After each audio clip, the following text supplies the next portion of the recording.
ಎಲೆಗೆ ಕರೆಯೋ ಪಾಪಿ ಕೌರವ ಕುಲ ಕುಠಾರನ, ನಿನ್ನ ಮಗನೊಡನಳಿವೆ ನೈಸಲೆ ಪಾಂಡುಪುತ್ರರ ವೈರಬಂಧದಲ್ಲಿ. ತಿಳುಹಿತಾಯನಲಾಕೆ ಶಕುನಿಯ ಕಳುಹಿ ಕರೆಸಿದಡಾತ ಮರಳಿದ, ಅಳಲು ದೊರೆಯಲಿ ಮೂಡಿ ಮುಳುಗಿದನೊಂದು ಧೃತರಾಷ್ಟ್ರ.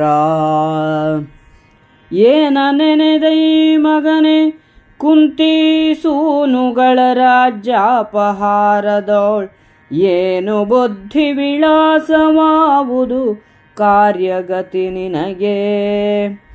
ದಾನದಲ್ಲಿ ಮೇಣ್ಸಾಮದಲ್ಲಿ ಭೇದಾನುಮತದಲ್ಲಿ ದಂಡದಲ್ಲಿ, ನೀವೇನ ನಿಶ್ಚಯಿಸಿದಿರಿ ಹೇಳಿನ್ನಂಜಬೇಡೆಂದ.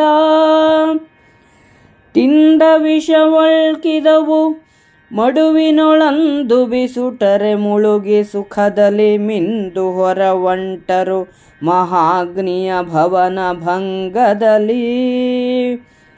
ಒಂದು ಕೂದಲು ಸೀಯದನಿ ಬರು ಬಂದರಿವು ಮೊದಲಾದ ಕೃತ್ರಿಮದಿಂದ ಪಾಂಡವರಳಿದುದಿಲ್ಲಿದಕ್ಕೇನು ಅದನೆಂದ.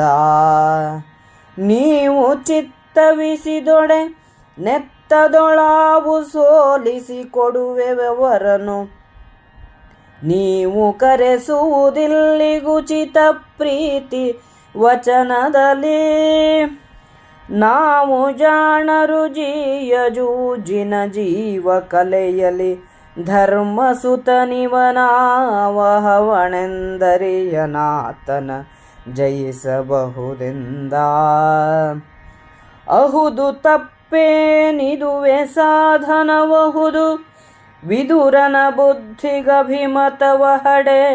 ಕರೆಸುವೆ ವೈಸಲೇ ಬೆಸಸುವೆನು ವಿದುರಂಗೆ, ಕುಹಕವಾತನಲಿಲ್ಲ ನೋಡುವ ನಿಹಪರತ್ವದ ಹಿತವನಿದ ನಿರ್ವಹಿಸಿಕೊಡುವರೆ ಮಂತ್ರವೆಂದನು ಮಗಗೆ ಧೃತರಾಷ್ಟ್ರ.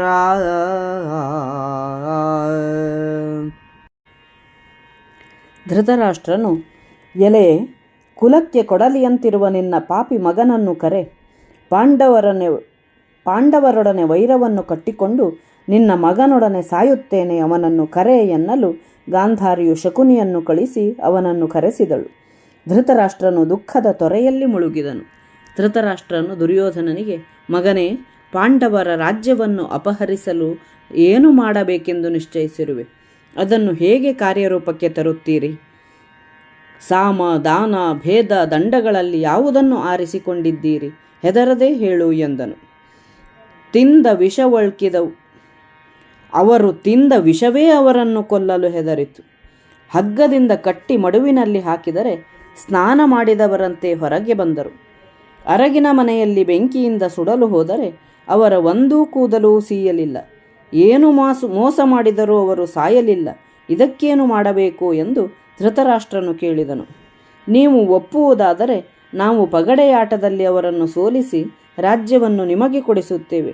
ನೀವು ಪ್ರಿಯ ವಚನಗಳಿಂದ ಅವರನ್ನು ಇಲ್ಲಿಗೆ ಕರೆಸಿಕೊಡಿ. ನಾವು ಜೂಜೆಂಬ ಜೀವಕಲೆಯಲ್ಲಿ ನಿಪುಣರು. ಯುಧಿಷ್ಠಿರನಿಗೆ ಜೂಜೆಂದರೆ ಏನೂ ಎಂಬುದೂ ತಿಳಿದಿಲ್ಲ.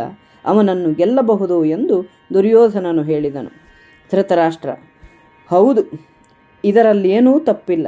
ಸರಿಯಾದ ಮಾರ್ಗವೇನೋ ಹೌದು. ವಿದುರನನ್ನು ಕರೆಸಿ ಕೇಳುತ್ತೇನೆ. ವಿದುರನು ಇಹಪರಗಳಿಗೆ ಹಿತವಾವುದು ಎಂದು ಬಲ್ಲವನು, ಕುಹಕಿಯಲ್ಲ. ಅವನು ಇದಕ್ಕೆ ಒಪ್ಪಿದರೆ ಇದೇ ಸರಿಯಾದ ಆಲೋಚನೆ ಎಂದನು.